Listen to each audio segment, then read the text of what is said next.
Bien, continuamos con los comentarios que hace Baltasar de este texto. Tú tienes palabras de vida eterna y digamos ahora el punto es Cristo nuestro hermano. No, ese es digamos como el punto, ¿no? de esta meditación. Cristo nuestro hermano. Lo primero que nos preguntamos es ¿desde cuándo es Cristo nuestro hermano? O sea, ¿desde cuándo podemos decir que en efecto Cristo es nuestro hermano? Lo es porque los hombres procedemos de Dios, como Él en cuanto Hijo Eterno procede del Padre Divino, o lo es porque Él, que era tan desemejante a nosotros pecadores, sometidos toda la vida al miedo a la muerte, tomando carne y sangre, se hizo semejante en todo a nosotros, en la tentación, en sufrir la muerte, de manera que en lo sucesivo no se avergüenza de llamarles hermanos cuando dice, anunciaré tu nombre a mis hermanos, en medio de la asamblea te cantaré himnos. No sé, la pregunta aquí es, ¿desde cuándo es Cristo nuestro hermano?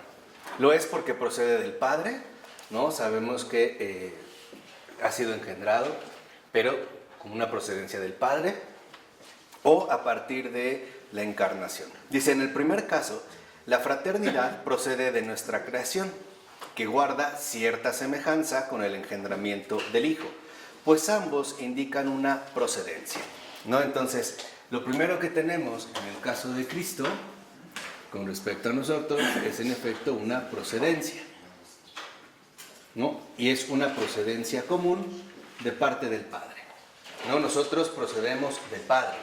El Hijo también procede del Padre, ¿no? En este primer caso.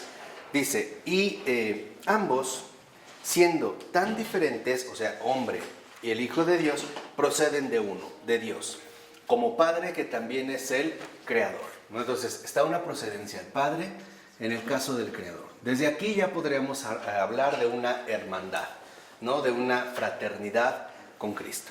Esto es en el primer caso.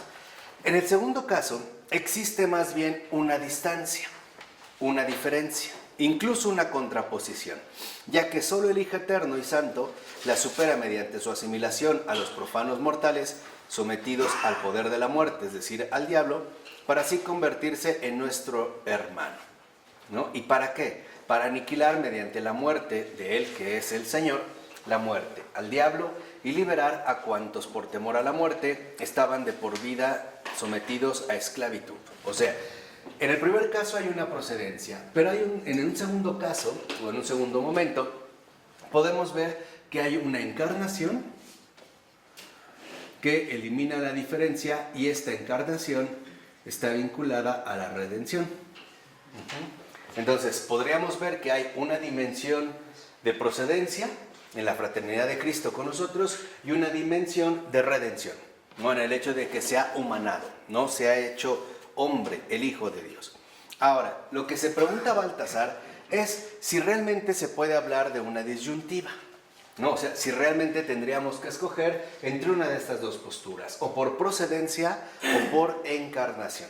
Dice, ya que si caracterizamos al Hijo Eterno como el santificador y a nosotros, criaturas y pecadores, como los santificados, y sin embargo, esta permanente contraposición queda desbordada en esa misma sentencia por el plan universal de salvación de Dios, el plan de llevar a todos a la gloria.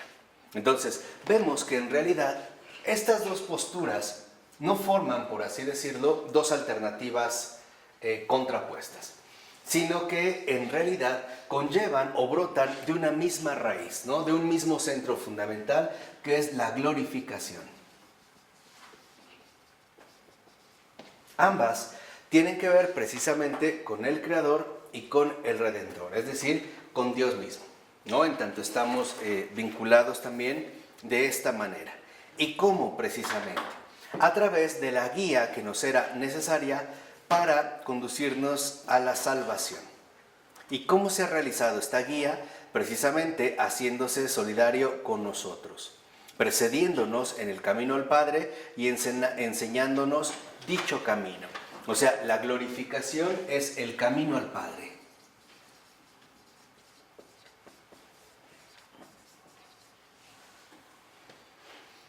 Dentro de esta, digamos, trayectoria, ambos aspectos están precisamente vinculados. ¿Por qué? Porque el Creador ha tenido prevista precisamente la glorificación de su criatura. Pero esta glorificación está precisamente pensada a partir de la encarnación del Hijo, ¿no? Él es el camino, literalmente, al Padre. Y entonces, la infinita diferencia originaria entre el Hijo eterno, que santifica, y las criaturas temporales, que tanto precisan de la santificación y la redención, será considerada de nuevo a través de la voluntad salvífica todavía más originaria del Padre, que es origen y meta de todas las realidades intradivinas y creadas. Entonces, la glorificación, el camino al Padre, es su voluntad salvífica.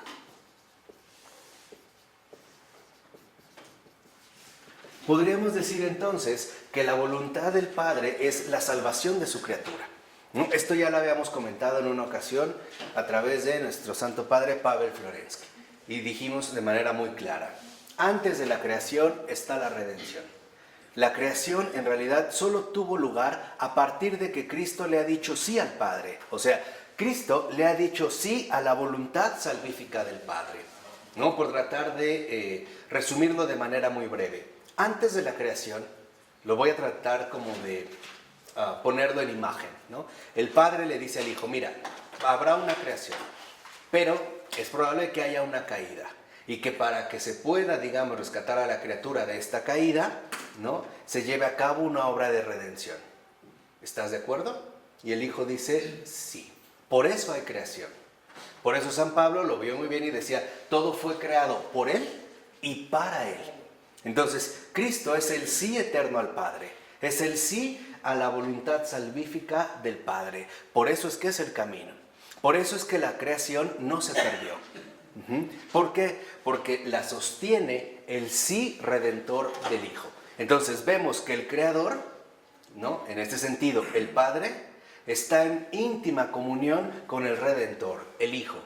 Y ambos están en plena armonía con el Santificador, es decir, el Espíritu. Entonces podemos decir, ¿desde cuándo es Cristo nuestro hermano?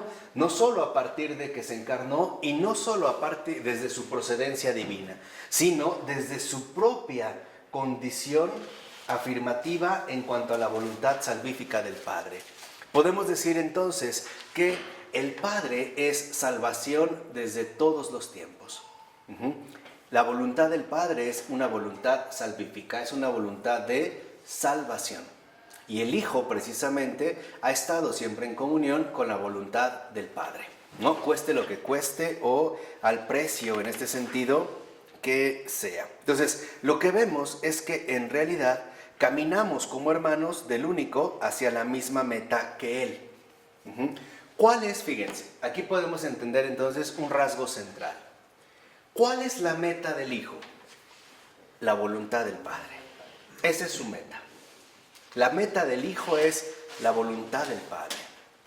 A nosotros nos ha enseñado este camino. Nos ha enseñado literalmente el camino que Él mismo no solo ha recorrido, que Él mismo es. Su encarnación es precisamente la confirmación visible para nosotros de la voluntad salvífica del Padre. Y la voluntad salvífica del Padre es lo que pone al descubierto la procedencia eterna del Hijo. Ya hablando en términos, digamos, más teológicos. Entonces, la voluntad del Hijo, la meta del Hijo es la voluntad del Padre. La voluntad del Padre se llama salvación. Entonces, a cada uno de nosotros, en este sentido, Cristo nos acompaña y nos guía y nos dirige en este camino de salvación. Entonces, podemos decir de manera muy sencilla que la salvación de cada uno de nosotros es el cumplimiento de la gloria del Padre. Entonces, ¿cómo se glorifica al Padre? A través de la salvación de las almas. Por eso Cristo ha venido a salvar a todas las almas. ¿Qué es lo que espera el Padre de cada uno de nosotros? Que se haga su voluntad. ¿Y cuál es su voluntad? Que todo el mundo se salve. Que todo el mundo se salve. Entonces, en este sentido vemos cómo nuestra hermandad con Cristo va más allá de una mera procedencia y de un mero hecho concreto de encarnación. Lo que nos hermana a Cristo es que justamente es Cristo el que nos ha compartido, ¿no?, el camino al Padre y nos ha querido unir a Él en el cumplimiento de la voluntad salvífica del Padre. Esa es la gloria de Dios. Por eso nosotros vemos como un gran padre de la iglesia, como San Irineo de León, decía que la gloria de Dios es el hombre que vive. Ahora podemos decir, ¿de qué vida se trata? ¿O de qué vida está hablando San Irineo de León? El hombre que vive la voluntad salvífica del Padre. Entonces, la glorificación, en este sentido, la voluntad salvífica del Padre, va a adquirir dos dimensiones particulares, que de hecho no son más que dos referencias mutuas, ¿no? Son dos dimensiones, pero que están conjugadas en una misma unidad. La glorificación del Padre es lo mismo que la salvación. Y la salvación es lo mismo que la santidad. Entonces, cuando hemos escuchado tanto, ¿no?, que estamos llamados a ser santos, lo que se nos está diciendo, y a veces es lo que perdemos de vista, es que estamos llamados a experimentar en carne propia la salvación, es decir, la voluntad del Padre. Es eso lo que el Padre quiere realizar en cada uno de nosotros. Ahora, ojo, ¿de qué nos quiere salvar? ¿Solamente de los pecados? No, nos quiere salvar también de toda nuestra realidad humanamente herida, de todas nuestras debilidades, de todas nuestras carencias, es decir, de todo aquello que nos impide comulgar de nuevo con Él como Creador, como Padre, como Redentor y como Santificador. Esto es muy importante de tener en cuenta porque a veces llegamos a suponer que basta, por ejemplo, con dejar de cometer pecados para asegurar la salvación. Lamento decirles que no es así. Esa es una simplificación, ¿no? Porque no es solo el pecado lo que nos separa, por así decirlo, de Dios. Es nuestra propia condición humana herida. Y esto es algo muchísimo más drástico que el cometer algún tipo de pecado.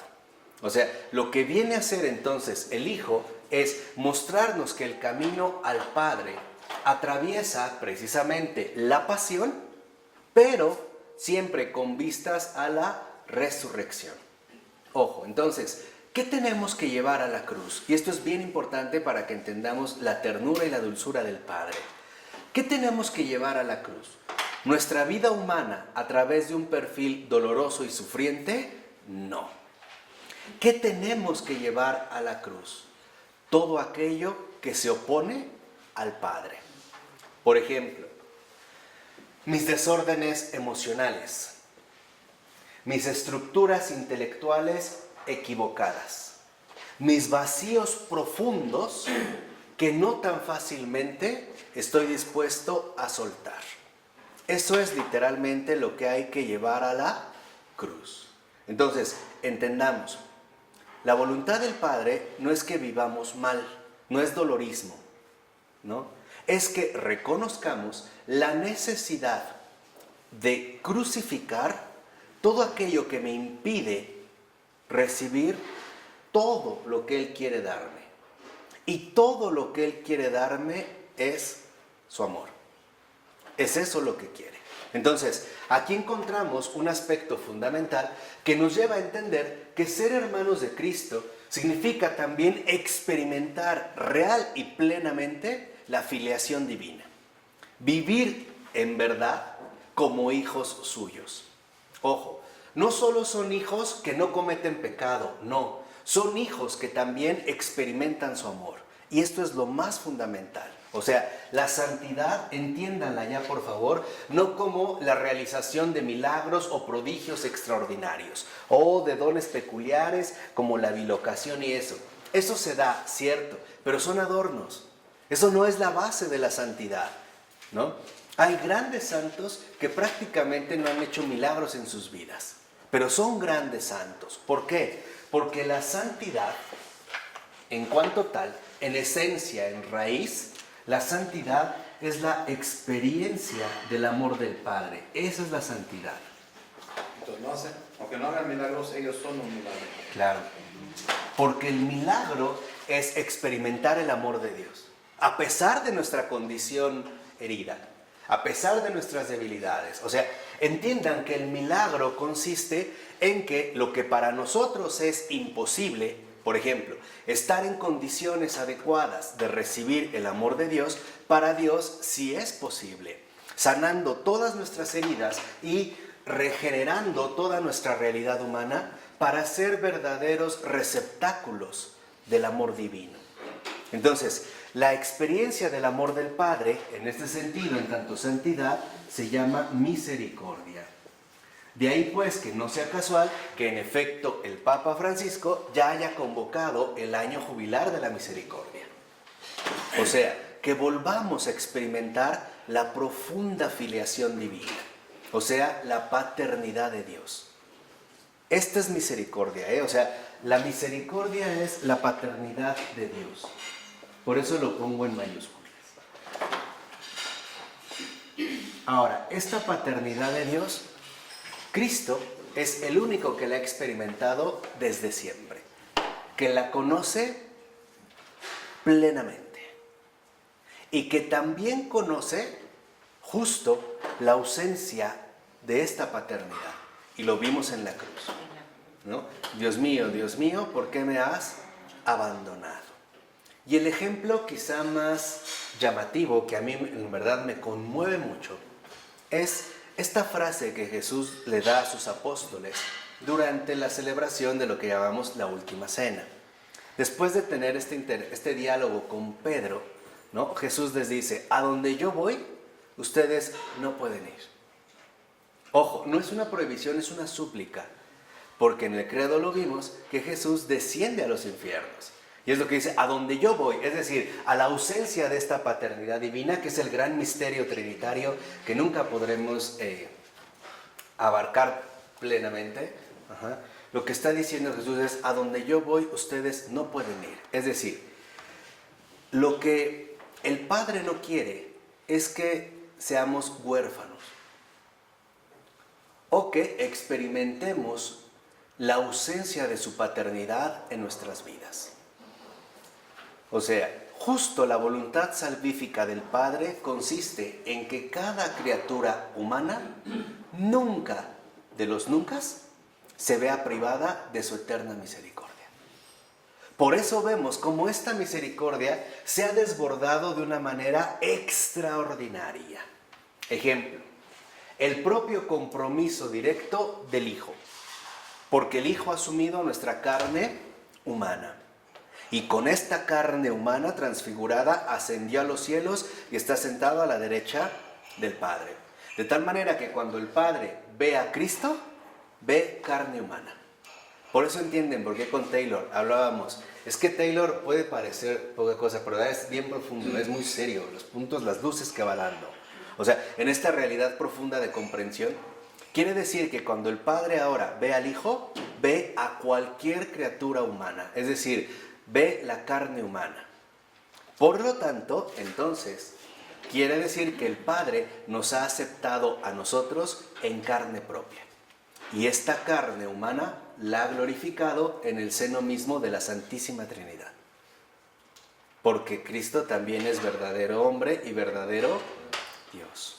Podemos decir que antes Dios era puro espíritu, pero con Cristo ya no solo es espíritu. Dios mismo también, como Trinidad, es ¿qué? Carne. Entonces, lo que busca el Padre es la glorificación de su criatura, es decir, la carne transfigurada que en efecto experimenta ya sin ningún tipo de obstáculo su paternidad divina. Y ese es el rasgo central en este sentido de la misericordia. ¿De acuerdo? Vale la pena meditarlo porque en serio que es como muy relevante lo que ahorita estamos comentando. Porque a veces tenemos una idea falsa e incluso herética de que el Padre es como duro, como malo, como severo, como que el Hijo lo aplaca, ¿no? O sea, un poco como que el Padre siempre tiene la mano arriba dispuestos a darnos un cachetadón. Y el Hijo siempre, no, por favor, dales chance, mira, yo sufrí mucho por ellos, déjalos. Y el Padre así, airado. Esa es la palabra airado. Está bien, les vamos a dar más tiempo. ¿No? Y como que se va y prende su puro y se enoja, ¿no? Está molesto. No. Falso. Dios es amor. Y el Padre siempre ha sido amor. Por eso Juan decía, ¿no? Tanto amó Dios al mundo que le dio a su propio Hijo. O sea, aquí se ve precisamente el amor del Padre. Un amor que se ha manifestado de manera plena en el Hijo. Por eso Jesús dijo, quien me ve a mí, ve al Padre. Quien realmente ve a Cristo, ve al Padre. Es decir, lo que realmente vemos en el Hijo es la paternidad de Dios. Es decir, su eterna e infinita ¿qué? Misericordia. Esto vale la pena, ¿no? Estarlo meditando ya desde ahora. ¿No? El año jubilar empieza el 8 de diciembre. ¿No?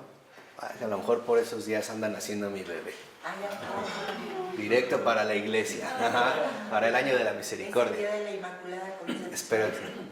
Pero, anda entre el 6 y el 8. Pero, lo que sí quiero que ya quede bien arraigado es que podemos decir que ¿desde cuándo Cristo es nuestro hermano? Desde siempre. Porque Dios siempre ha sido Padre. Y lo único que quiere es nuestra santidad. La santidad que no es otra cosa más que la experiencia real, concreta, profunda del amor del Padre. En todas y cada una de sus dimensiones. Estas dimensiones, vuelvo a afirmar, involucran la pasión. Porque lo que más nos duele es renunciar a nuestros más profundos arraigos. Por ejemplo, dejar ir un resentimiento muy profundo no es sencillo. De verdad que no es sencillo. Dejar ir un odio, una mala vivencia, una experiencia triste o dolorosa, o sobre todo, ¿no? Estas fracturas existenciales que nos hicieron como caminar chueco de ahí en adelante, por ejemplo, una violación, un abandono, un abuso, etc. No es tan fácil que estemos dispuestos a darlo. Por eso, si lo ven, aquí viene una catequesis un poquito más elevada. Por eso también Cristo permite que sus manos sean clavadas a la cruz. ¿Qué es lo que nos enseña con ello? Que las manos tienen que estar clavadas, ¿no? Unidas a las manos del Padre.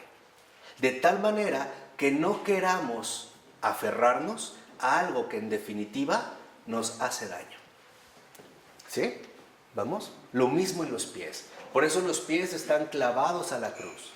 Para que ahí nos quedemos en la actitud adecuada. Es decir, en la entrega absoluta al amor del Padre. Y que no estemos caminando por senderos o caminos que nos llevan finalmente a experimentar lo que el Padre justo no quiere.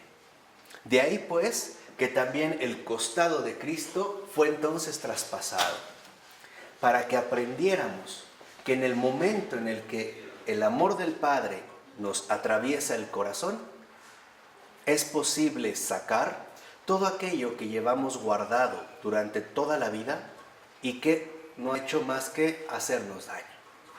O sea, el Padre lo que quiere es sanarnos, ¿no? Nos quiere sanar, ¿para qué? Para que estemos eternamente con Él. El Padre nos quiere a cada uno de nosotros sentados en sus rodillas como sus pequeños hijos. Porque el Padre no va a estar feliz hasta que todos sus hijos estén con Él. Y por ello ya nos dio un signo visible en la tierra, la iglesia. Por eso, si lo ven, la iglesia es este signo vivo donde Dios espera a todos y cada uno de nosotros. Pase lo que pase. La idea es, vengan a mí. Vengan a mí. Ahora, en estos tiempos, ha ocurrido un cambio. La gente ya no va. Entonces, el Padre, el buen Padre, ha cambiado la estrategia. Ahora dijo, no vienen a mí, bueno, entonces yo voy. ¿No quieren venir? Está bien, yo voy. Por eso se ha dado el cambio hacia los laicos. Precisamente porque la gente ya no se acerca. Ahora son los laicos, y lo digo con toda seriedad, ahora son los laicos los responsables de manifestar en el mundo la misericordia divina. De manera directa, concreta e inmediata. Pero esto no es posible de realizar si nosotros mismos no hemos experimentado el amor del Padre. Es decir, si no estamos verdaderamente comprometidos con su voluntad salvífica, con la salvación de mi alma y la salvación de todas las almas, sin límites, sin pretextos, sin excusas. Este es, digamos, el giro fundamental que ahora se ha dado. Y si lo ven, ya para que aprendan a discernir los signos de los tiempos, pareciera que el sacerdocio decayó. No decayó, se está purificando. Porque cuando los laicos hagamos bien nuestro trabajo, los sacerdotes no se van a dar abasto de la gente que va a regresar. Ténganlo bien presente. No es que decayó, simplemente el Padre, el buen Padre, les dio un respiro, porque después van a tener mucho trabajo, ¿no? Y acuérdense, el que siembra no necesariamente que cosecha. Por ello nosotros estamos en el periodo de la siembra. Nos toca sembrar, a voleo, como dice el profeta Isaías, ¿no? A voleo, las semillas a voleo, donde caiga. No nos interesa ponernos a pensar si va a dar fruto o no va a dar fruto. Eso a ti no te toca. A ti te toca aventar las semillas, a diestra y siniestra, arriba y abajo, a tiempo y a destiempo, a creyentes y a no creyentes, de día y de noche, despierto y dormido. Cuando esto brote, nuestro tiempo habrá pasado. Habrá acabado la jornada. Y entonces los sacerdotes no se darán abasto. Pero para que eso suceda, tenemos que hacer las cosas muy bien. Muy bien.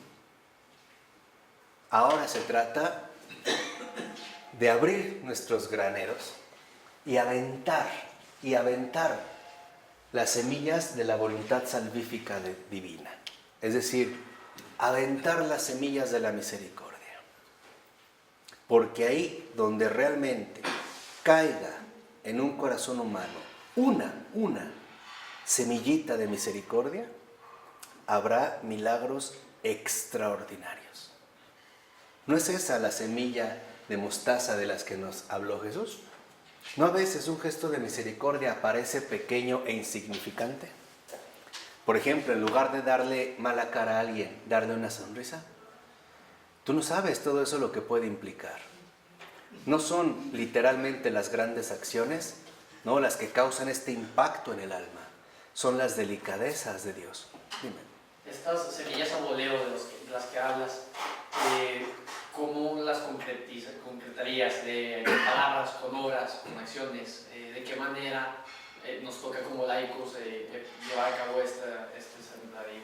Todas las formas, digámoslo así, aplicándonos en todas las dimensiones de nuestra realidad humana, dando buenos consejos, plantando ideas correctas, haciendo acciones según la voluntad divina, incluso guardando silencio cuando es prudente hacerlo.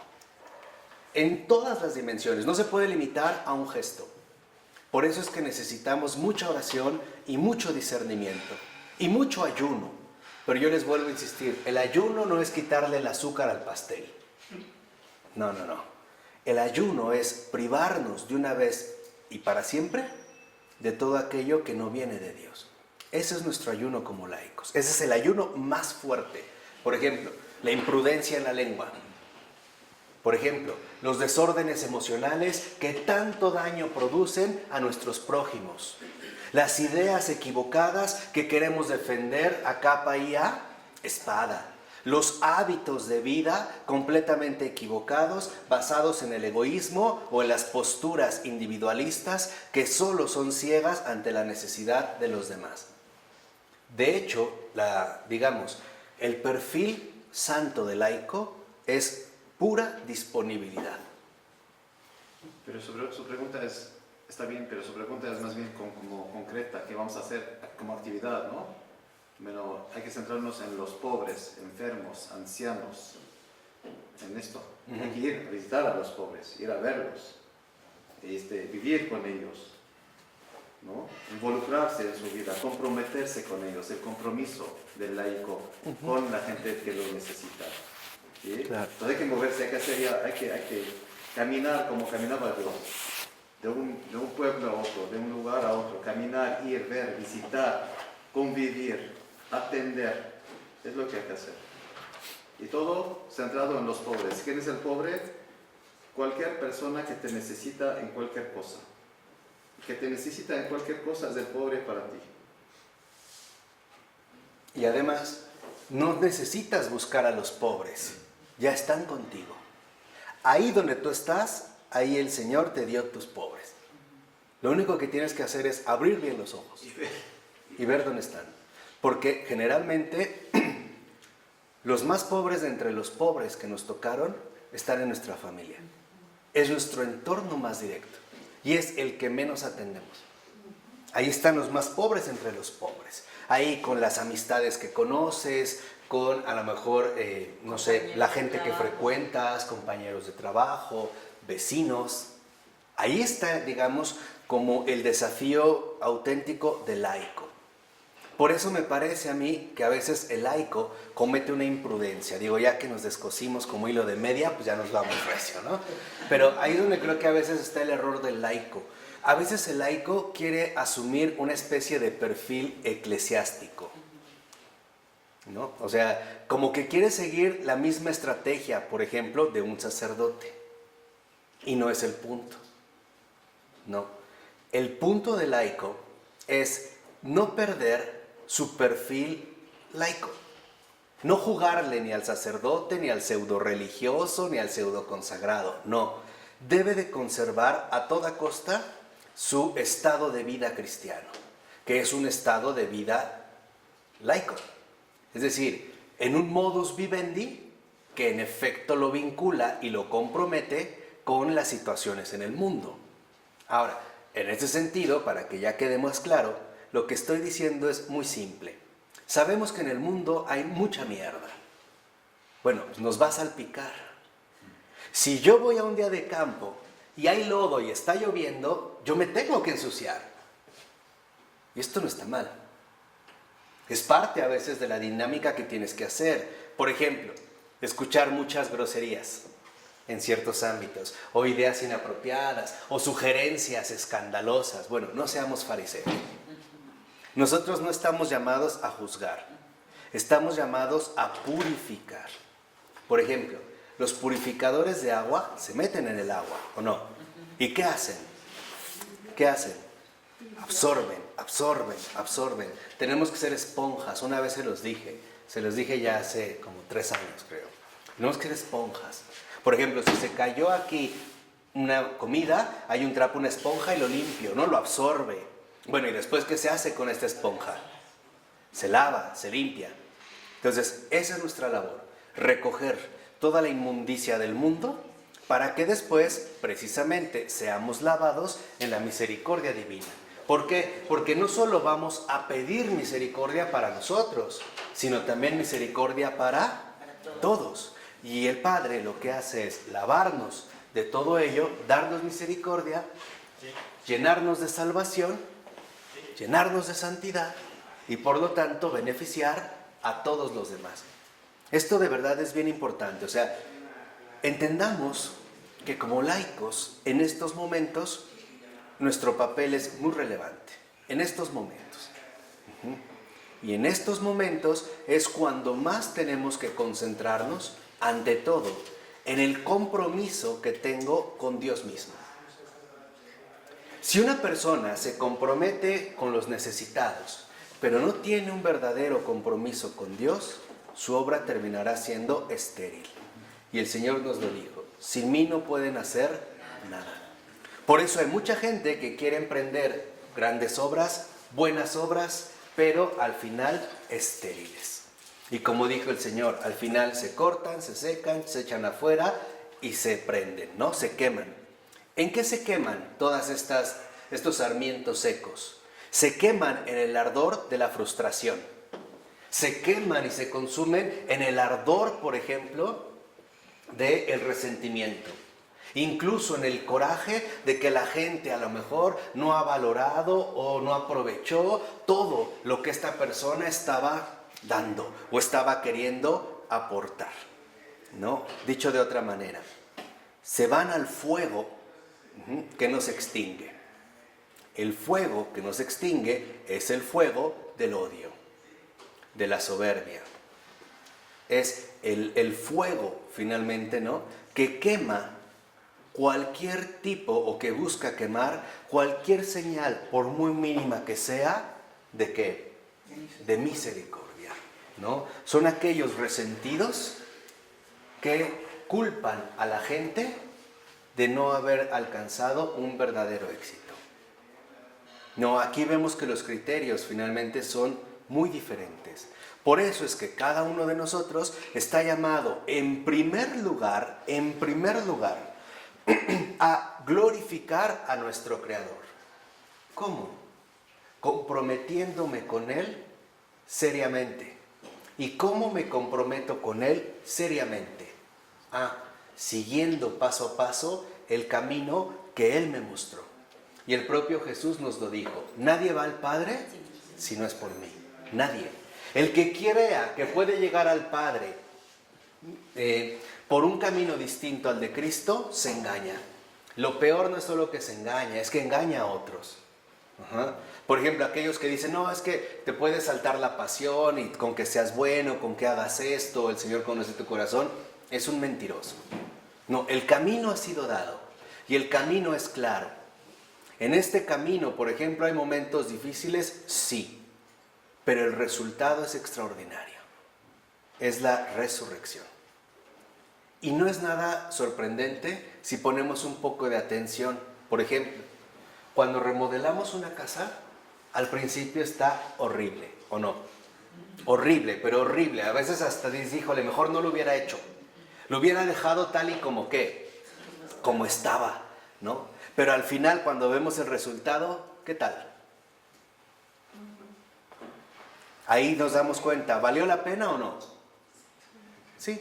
¿Qué pasa cuando nos proponemos restaurar nuestra casa? Es decir, ¿qué pasa cuando nos decidimos cambiar de vida? Cuando realmente nos decidimos tomarnos en serio el Evangelio, es decir, seguir a Cristo. Empieza la remodelación y de repente ¿no parece que todo está horrible? No empezamos a decir: creo que antes estaba mejor cuando mentía, me iba bien, ahora tal parece que todo se me vino encima, me enfermé, me corrieron del trabajo, perdí amigos. Y no queremos otra vez, como lo mismo que el pueblo de Israel, cabeza dura, ¿no queremos regresarnos siempre a Egipto? ¿No es la tentación del retorno? Híjole, pero antes estaba bien, ahora que quiero seguir a Cristo, no, hasta he tenido enemigos. Bueno, hasta hay gente que está diciendo: no, me están embrujando, me voy a ir a hacer una limpia, algo me está pasando, no es normal, oigo ruidos en mi casa, me espantan, me prenden la tele. O sea, parece que todo se puso patas para arriba. Bueno, no importa. ¿Por qué no importa? Porque lo único que debemos de entender es que estamos precisamente en un caminar. Estamos en este sentido, ¿no?, en un proceso. Y es muy llamativo que por lo regular le damos gracias a Dios, pero es muy raro que le demos las gracias al Padre desde una profunda afiliación.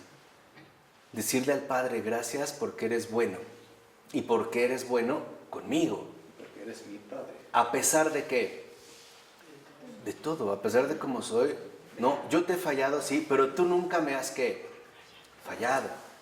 Esto es muy hermoso, y también nos lo confirma el Padre, porque es también como el gran desconocido, ¿no?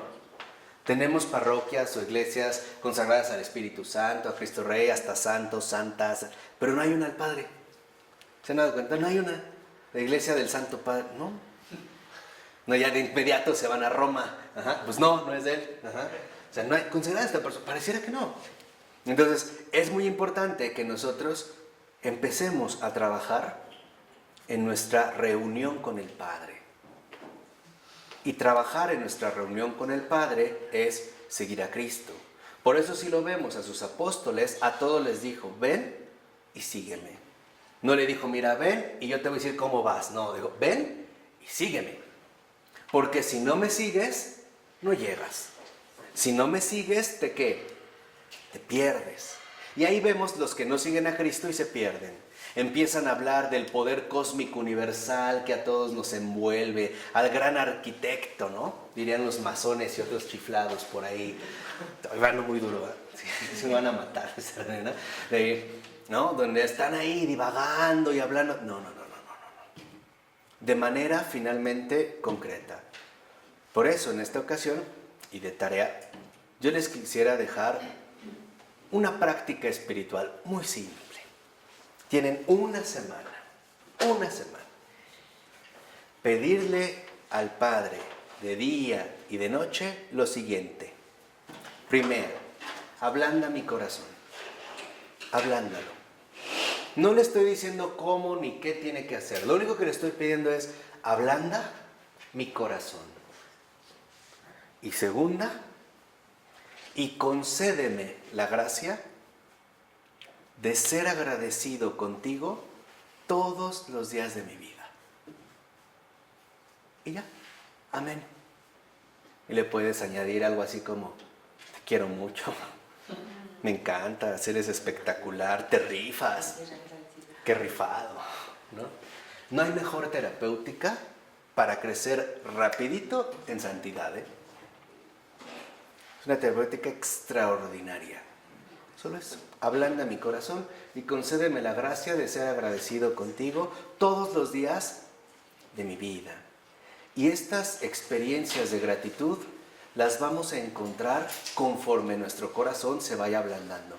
Y nos vamos a dar cuenta que para darle gracias al Padre no necesitamos ser gerentes de una compañía transnacional, ni habernos ganado la lotería, ni haber conocido a un artista, ni haber viajado a Australia. Bastó simple y sencillamente con el gesto hermoso de haber visto, por ejemplo, una flor en la banqueta.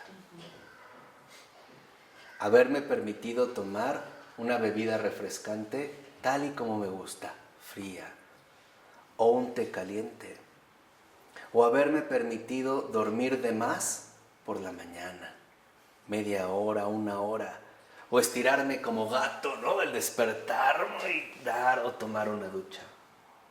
Porque el amor del Padre, en cuanto tal, no requiere de grandes manifestaciones, sino de un corazón sencillo, humilde y abierto a dejarse tocar por la paternidad de Dios. ¿Quieren realmente ser santos? Que yo espero que sí, me encantaría ya traer un metro e ir viendo su nicho cómo va a quedar, en qué parroquia los vamos a mandar, ya empezar a repartir las reliquias, a ver, este fémur va para allá, hace falta acá, otra Basilia, el cráneo allá, o este cuerpo incorrupto de Pati se va para Chiapas, Oaxaca, Guerrero, etc., ¿no? Como la mano incorrupta de San Francisco Javier, ¿no? De tanto que predicaba y bendecía, ¿no? O la lengua de San Antonio de Padua, etc. ¿Realmente quieren ser santos? Lo único que se requiere es aceptar al Padre como lo que es, como Padre. Eso es todo, ¿eh? Eso es todo. No se necesita grandes esfuerzos. Y si todavía quieren no ser santos, sino ser super santos, de grandes ligas, entonces añadan una tercera petición, que en algún momento entenderán, dependiendo del nivel de su altura espiritual y de la autenticidad de su humildad. Y díganle, Padre, que experimente el triunfo de tu gracia y no el fracaso de mis fuerzas y mis esfuerzos. Así de sencillo. Dile, Padre, que experimente el triunfo de tu gracia y no el fracaso de mis fuerzas y mis esfuerzos. Y así como decimos en México, con eso nos ponemos de pechito para una super mega ultra santidad. Y no el fracaso de Luis. Fuerzas y esfuerzos. Trabajen en esto y esta es la actitud adecuada para recibir la paternidad de Dios. ¿De acuerdo? Vamos a dejarla aquí. Del Padre, del Hijo y del Espíritu Santo. Amén.